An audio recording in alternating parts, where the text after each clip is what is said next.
I ignored the old woman at church. Now I pray for forgiveness every night. The worn velvet of the pew dug into my knees, a familiar discomfort I usually welcomed. It was Sunday, the air thick with the scent of old wood polish, and the faint, sweet perfume of wilting lilies. Sunlight fractured by the stained glass saints, painted shifting mosaics across the dusty floorboards. Most Sundays I found a quiet solace here, a temporary balm for the rough edges of my week. But this particular Sunday the peace felt brittle, fragile, like thin ice over a dark, churning current. My mind, usually drifting in a gentle haze of hymns and sermons, was a battlefield of sharp, unwelcome thoughts. I'd come to church seeking absolution, a ritualistic cleansing for sins I'd committed not in grand, dramatic gestures, but in the quiet, insidious ways one can wound another through sheer, thoughtless indifference. The weight in my chest wasn't just the usual Sunday introspection. It was the heavy, suffocating blanket of a specific, recent transgression, one that had lodged itself deep within my conscience, refusing to be dislodged by prayer or platitudes. It had happened just the day before, a mundane Saturday afternoon that had, in the span of a few hurried minutes, become a defining moment of my moral failing. I was rushing, as I often was, a perpetual whirlwind of appointments and errands, my internal clock always ticking a frantic rhythm against the slower pulse of the world. My destination was the grocery store, a quick in-and-out mission, or so I'd told myself. The parking lot was a chaotic ballet of reversing cars and determined shoppers. I'd spotted a space, a small victory in the suburban battlefield, and maneuvered my car towards it with practiced speed. As I was parallel parking, my focus entirely on the curb and the white lines, I saw her. She was small, frail, her coat a faded lavender against the gray concrete. She was fumbling with a shopping cart, her movements slow, deliberate, almost hesitant. She was trying to reach the cart return, a short distance for most, but a journey for her. My initial reaction, I'm ashamed to admit, was one of annoyance, a flicker of impatience, sharp and unwelcome. Just hurry up, I'd thought, my foot tapping a restless rhythm on the brake pedal. She was blocking the entrance to my chosen parking spot. It would have been so simple, so easy to wait, a moment, perhaps two, to let her finish her task, to grant her that small courtesy. But the internal siren of my own urgency blared louder. The thought of a few extra seconds lost, of the perfectly aligned parking job being disrupted, felt like an insurmountable obstacle in that moment. I saw her, a figure of quiet struggle, and I chose to see only an inconvenience. Without a second thought, without even a glance to gauge her situation, I'd edged my car forward, nudging the cart return just enough to clear my path. The metallic clang of the cart against the concrete, a sound I'd barely registered at the time, now echoed in the cavernous silence of my memory. I hadn't looked back. I hadn't offered an apology. I hadn't even acknowledged her existence beyond the fleeting dismissive assessment of her as an obstacle. I had simply taken my parking spot and driven on, the small victory feeling hollow even then, a premonition of the shame that would later consume me. The weight of that moment, the casual cruelty of my indifference, had settled upon me like a shroud. It wasn't just a lapse in manners. It was a profound failure of empathy, a stark illustration of how easily I could dehumanize another person when my own perceived needs took precedence. The image of her, small and vulnerable, her lavender coat a splash of muted color against the drab parking lot, kept replaying in my mind. I saw the slight tremor in her hands as she wrestled with the cart, the way her shoulders seemed to stoop under an invisible burden. And I knew with a certainty that chilled me to the bone that I had not just been impatient, I had been cruel. I had prioritized my own trivial convenience over the dignity of another human being, and the realization had left me feeling hollowed out, a stranger to the person I believed myself to be. This wasn't the kind of sin that lent itself to easy confession or a quick penance. This was a deep-seated flaw, a callousness I had allowed to fester, and it had finally surfaced, demanding to be acknowledged. The sermon today was about compassion, about seeing Christ in the faces of those we encounter. The words washed over me, each one a tiny stinging pebble against the raw wound of my guilt. I tried to focus, to absorb the message, But the image of the old woman's hands, fumbling with the cart, was a constant, intrusive interruption. I imagined her frustration, her quiet embarrassment, the small indignity of being jostled by a thoughtless driver. I pictured her trying to explain, her voice perhaps thin and reedy, met only by the indifferent hum of my car engine as I drove away. The thought made my stomach clench. I had always considered myself a good person, someone who tried to do the right thing. But in that moment, my carefully constructed self-image lay in ruins. I had acted out of pure self-interest, blinded by my own urgency, and in doing so, I had diminished not only her, but myself. The sanctuary of the church, usually a place of peace, now felt like a courtroom, and I was the defendant, found guilty of a profound lack of humanity. The hymns seemed to mock me, their melodies of love and forgiveness, a painful counterpoint to the harsh reality of my actions. I squeezed my eyes shut, a silent plea for understanding, for a way to undo what I had done, for a chance to be better than I had been. The sunlight continued its slow march across the floor, oblivious to the internal storm raging within me, a storm that had been brewing for days and had finally broken on the altar of my own unforgivable impatience. The confession I sought here was not just from God, but from myself. And that, I was beginning to understand, would be the hardest confession of all. The following Saturday, a week after the incident, I found myself back at the same grocery store, not for necessities, but with a singular, almost desperate purpose. The memory of the old woman's lavender coat and the clatter of the cart return had become a persistent ache, a constant reminder of my failing. I had driven past the store several times during the week, a knot of anxiety tightening in my chest each time, a silent dread that she might somehow be there, a living embodiment of my shame. Today, however, was different. I had made a conscious decision, a quiet vow to myself. I would find her not to excuse my behavior, but to try, in some small way, to mend the tear I had made in the fabric of human decency.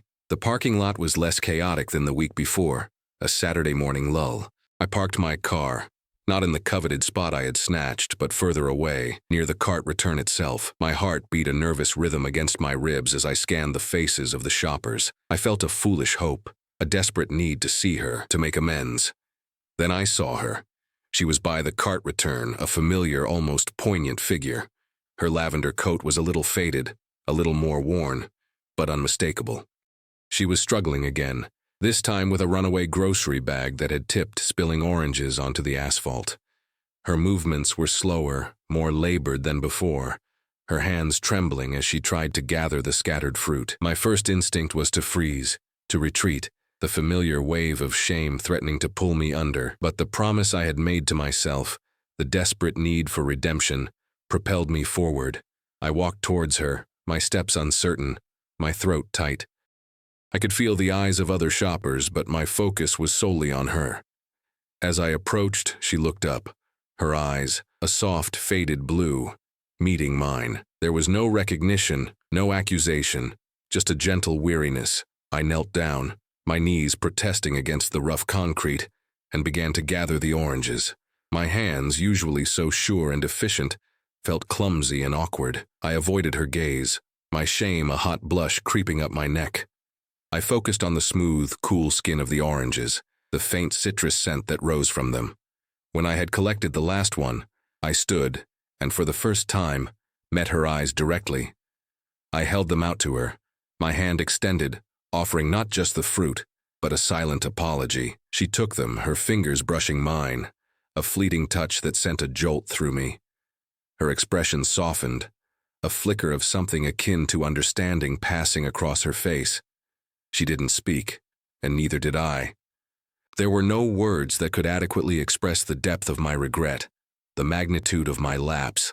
Instead, I gestured to the cart return, then to her car, a small, beat-up sedan parked a few rows away. I wanted to help her with her groceries, to carry them, to do anything that would counter the memory of my previous indifference. She hesitated for a moment, her gaze searching mine, as if assessing my sincerity. Then, with a small, almost imperceptible nod, she agreed. For the next 20 minutes, I became her shadow, her silent helper.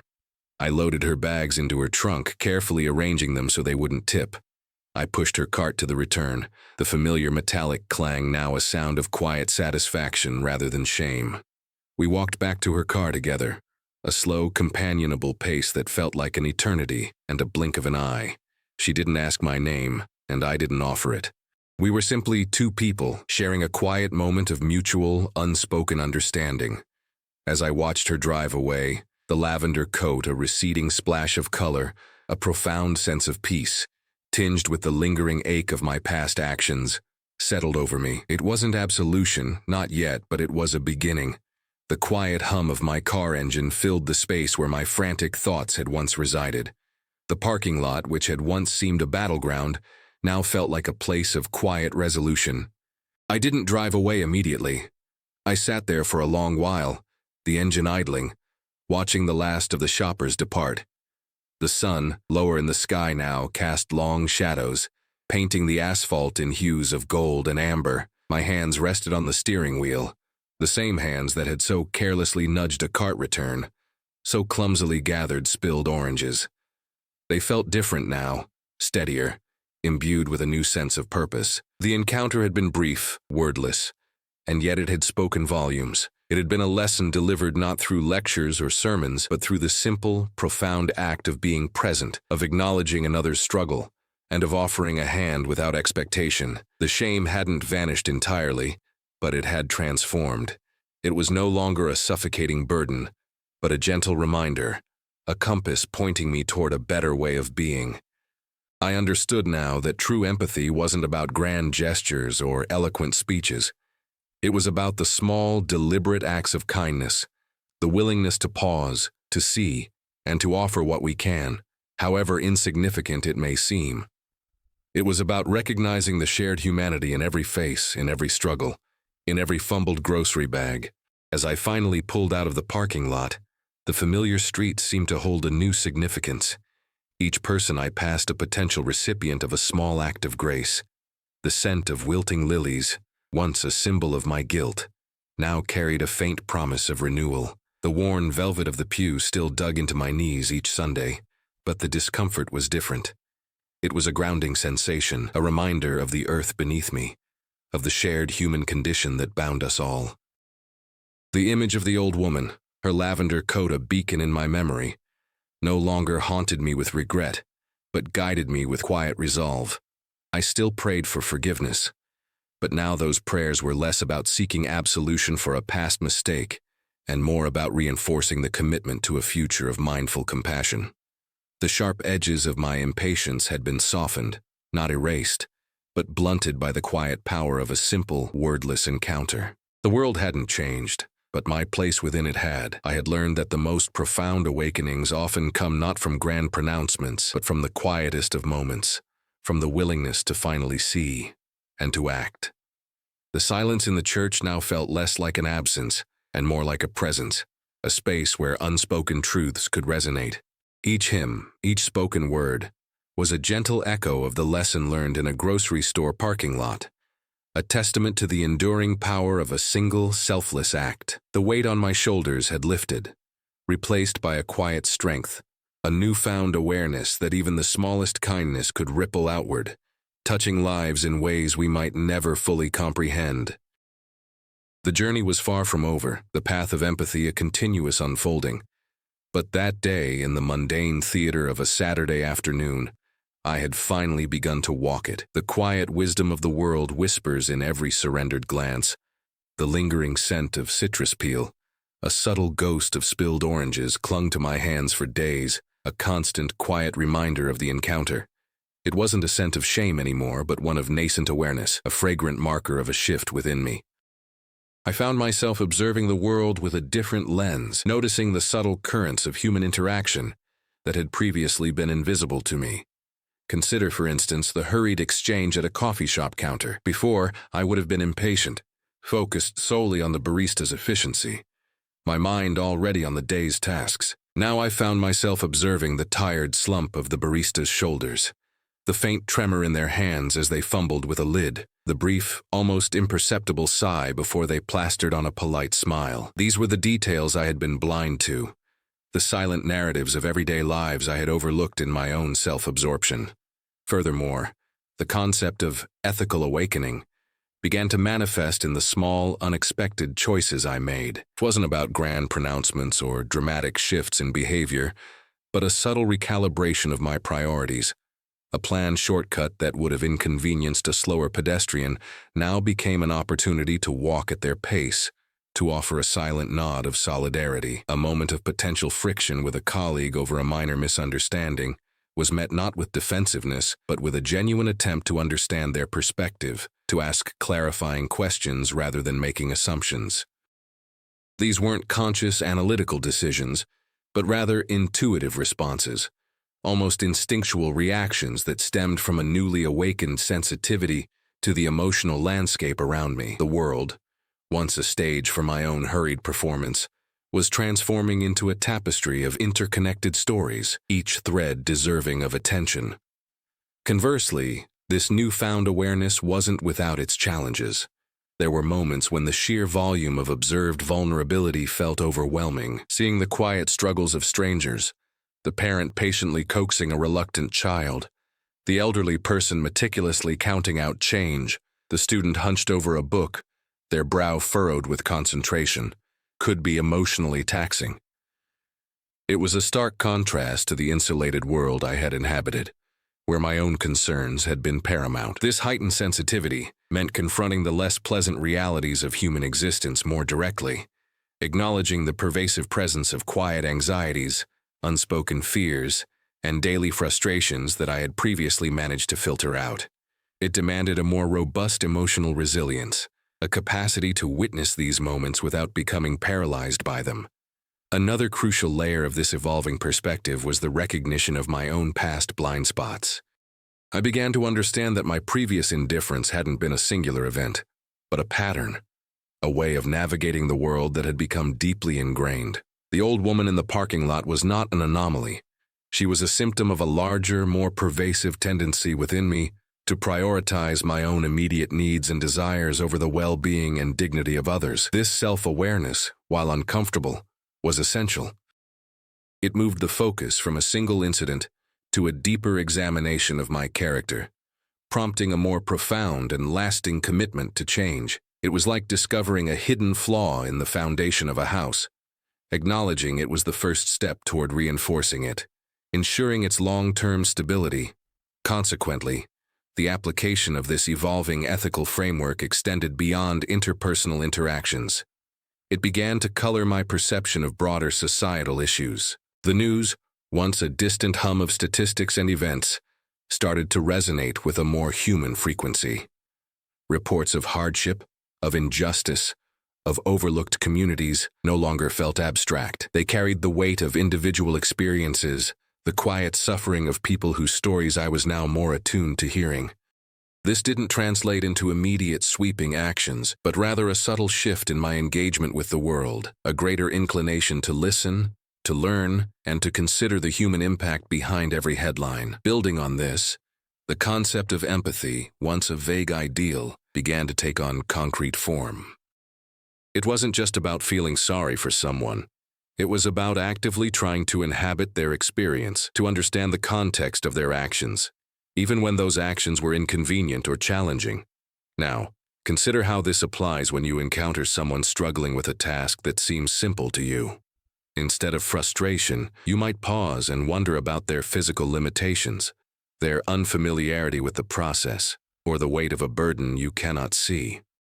This hypothetical scenario illustrates the practical application of this newfound perspective, moving from judgment to curiosity, from impatience to a genuine desire for understanding. It was a subtle yet profound transformation in how I perceived and responded to the world around me. The initial encounter with the old woman at the grocery store had been the catalyst, but the ongoing ripple effect of that single act of mindful intervention had begun to permeate other, seemingly unrelated areas of my life. Consider how this might manifest when faced with a public transportation delay. Previously, I might have succumbed to visible frustration, my internal monologue a torrent of complaints about wasted time and inconvenience. Now, however, I found myself observing the collective mood of the bus or train car. I noticed the shared sighs, the subtle glances exchanged between passengers, the quiet resignation that settled over the crowd. Instead of focusing solely on my own disrupted schedule, I began to perceive the shared experience of being momentarily stalled, recognizing that my individual inconvenience was part of a larger, communal moment of waiting. This collective acknowledgement, this subtle understanding of shared circumstance, fostered a sense of quiet solidarity, transforming potential irritation into a shared, albeit passive, experience. Furthermore, this developing empathy extended into my professional interactions, albeit in subtle ways that didn't involve overt philosophical discussions. Take, for instance, a project deadline that suddenly became precarious due to unforeseen circumstances. My initial reaction, honed by years of prioritizing efficiency above all else, might have been to immediately assign blame or express frustration. However, the shift in my perspective encouraged a different approach. I started to consider the pressures and constraints my colleagues might be facing that I wasn't privy to. Instead of demanding explanations, I found myself inquiring about their workload, offering to assist where possible, and framing the problem as a shared challenge to overcome rather than an individual failing. This created a more collaborative atmosphere, where solutions were sought collectively, and the emphasis shifted from assigning fault to finding a way forward together, recognizing that everyone was trying to navigate the same complex currents. Conversely, this heightened awareness also brought a new appreciation for the quiet resilience of individuals often overlooked. Think about the solitary figures you might see on a park bench, engrossed in a book or simply observing the world. Before, they might have registered as mere background elements in my hurried day. Now I found myself wondering about their stories, the quiet lives they led, the internal worlds they inhabited. This wasn't intrusive curiosity, but a gentle acknowledgement of their presence, a recognition that each person carries a unique history and a rich inner landscape. It fostered a sense of quiet respect, a silent understanding that even in stillness, there was profound depth and experience. This appreciation for the unseen narratives of others began to color my perception of everyday encounters, imbuing them with a subtle richness I had previously missed. Another crucial layer of this ongoing transformation involved a reevaluation of my own personal boundaries and how they intersected with my capacity for compassion. Previously, I might have viewed setting firm boundaries as a necessary shield, a way to protect my own time and energy from the demands of others. While boundaries remain important, the nature of their implementation began to evolve. Instead of seeing requests for help as potential impositions, I started to assess them through the lens of genuine need and my own capacity. This didn't mean saying yes to every request, but rather approaching each situation with a more nuanced understanding. It involved discerning when offering assistance was a truly supportive act, and when it might inadvertently foster dependency, or when my own resources were genuinely depleted. This recalibration allowed me to be both more generous and more self-aware, ensuring that my acts of compassion were sustainable and genuinely helpful. Building on this, the concept of ethical awakening started to manifest in my approach to conflict resolution. Consider a minor disagreement that arises within a social group. My former instinct might have been to assert my position forcefully, to win the argument through sheer conviction. However, the evolving perspective encouraged a more measured approach. It involved actively listening to the other person's viewpoint, not just to formulate a rebuttal, but to truly understand their perspective. This meant acknowledging their feelings, validating their concerns even if I didn't fully agree with their conclusions, and seeking common ground rather than focusing on points of contention. This shift from a combative stance to a more conciliatory one fostered a greater sense of mutual respect and paved the way for more constructive outcomes, reinforcing the idea that understanding often precedes resolution. Consequently, this deeper engagement with empathy began to influence my perception of art and storytelling. Previously, I might have appreciated a film or a novel for its plot or technical execution.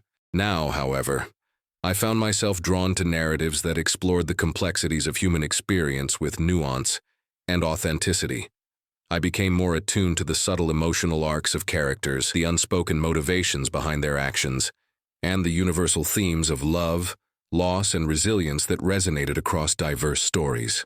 This deepened appreciation wasn't about intellectual analysis, but about a visceral connection, a recognition of shared humanity reflected in the creative expressions of others. It was as if the world of art had opened up, revealing layers of emotional truth I had previously overlooked. The notion of a moral flaw began to shift in my perception, moving beyond a simple checklist of transgressions. It became less about individual acts and more about an ingrained pattern of perception, a lens through which I viewed the world that consistently prioritized my own immediate needs and comfort over the broader implications of my actions. Consider, for instance, how I used to approach casual social interactions, particularly those involving strangers. My focus was invariably on efficiency and minimizing personal inconvenience. If I encountered someone fumbling with change at a counter, my internal response was a surge of impatience, a silent calculation of how much time their hesitation was costing me, rather than a consideration of their potential struggles or anxieties. This wasn't a conscious decision to be unkind, but rather a deeply embedded habit of filtering out anything that didn't directly serve my own agenda, a cognitive shortcut that effectively rendered others' minor difficulties invisible. Furthermore, this ingrained pattern of self-prioritization extended into my understanding of responsibility. I used to compartmentalize my obligations, viewing them as distinct tasks to be completed rather than as interconnected threads in a larger tapestry of human interaction. For example, when faced with a situation where I could potentially offer help but it would require a deviation from my planned route or schedule, my immediate thought was always about the disruption to my own agenda. The potential impact of my inaction on someone else was a secondary, often ignored consideration. It was as if I operated within a personal bubble, my responsibilities defined solely by what directly affected me, rather than acknowledging a broader, more encompassing sphere of influence and obligation that extended to those around me, even in seemingly insignificant ways. Conversely, this self-centered perspective also colored my interpretation of others' behavior. I was quick to judge perceived inefficiencies or delays as personal shortcomings, failing to consider the myriad of external factors that might be at play. If a service was slow, my initial assumption was incompetence or indifference on the part of the provider, rather than exploring possibilities like staffing shortages, personal emergencies, or simply a different pace of work that didn't align with my own expectations. This tendency to attribute negative outcomes solely to individual failing, rather than acknowledging systemic or circumstantial influences, created a rigid and often unfair framework for understanding the world, preventing me from extending the same grace and understanding I implicitly expected for myself. Another crucial layer in this evolving understanding was the realization that my flaw wasn't necessarily about malice, but about a profound lack of deliberate attention. It was an active, though perhaps unconscious, choice to overlook the subtle cues that indicated another person's need or struggle. Think about the way a fleeting expression of confusion or distress on someone's face might pass by unnoticed when I was engrossed in my own thoughts or tasks. It wasn't that I was actively trying to ignore it. Rather, my internal focus was so narrowly trained on my own immediate objectives that these external signals simply failed to register. This lack of mindful observation meant that opportunities to connect, to offer support, or simply to acknowledge another's humanity were frequently missed, not out of a desire to harm, but out of a deeply ingrained habit of self-absorption. Consequently, this habitual self-focus had created a sort of emotional insulation, a protective barrier that shielded me from the full spectrum of human experience. By consistently prioritizing my own convenience and agenda, I had inadvertently limited my capacity for genuine empathy, for truly stepping into another's shoes. It was like wearing blinders, allowing me to navigate my own path efficiently, but preventing me from seeing the rich, complex landscape of human connection that existed beyond my immediate periphery. This insulation, while perhaps offering a superficial sense of control and order, ultimately led to a profound disconnect, a sense of being adrift in a sea of humanity, without truly engaging with its currents. Ultimately, The journey initiated by a faded lavender coat has led not to a destination of perfected virtue, but to a more honest and vibrant engagement with the world. It's a continuous unfolding, a commitment to seeing beyond the self, to recognizing the shared humanity that resonates in every encounter, and to understanding that even the smallest act of acknowledgement can ripple outward, subtly but profoundly, altering the fabric of our shared existence. The quiet wisdom of the world whispers in every surrendered